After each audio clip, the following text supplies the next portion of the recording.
El president José Montilla ha visitat avui el nou Saló de Moda Urbana Contemporània de Barcelona, de Brandery, una fira creada amb el suport de l'Ajuntament de Barcelona, la Cambra de Comerç i el Departament d'Innovació, Universitats i Empresa de la Generalitat.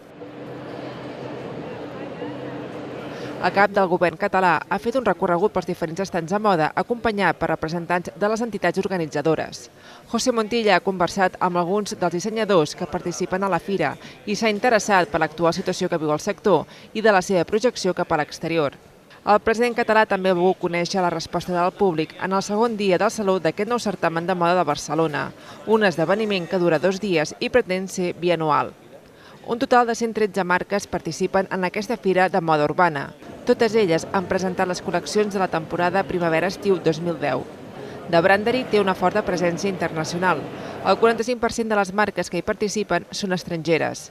En els 2 dies de saló s'espera que unes 10.000 persones passin pels diferents estants del pavelló número 7 del recinte de Montjuïc.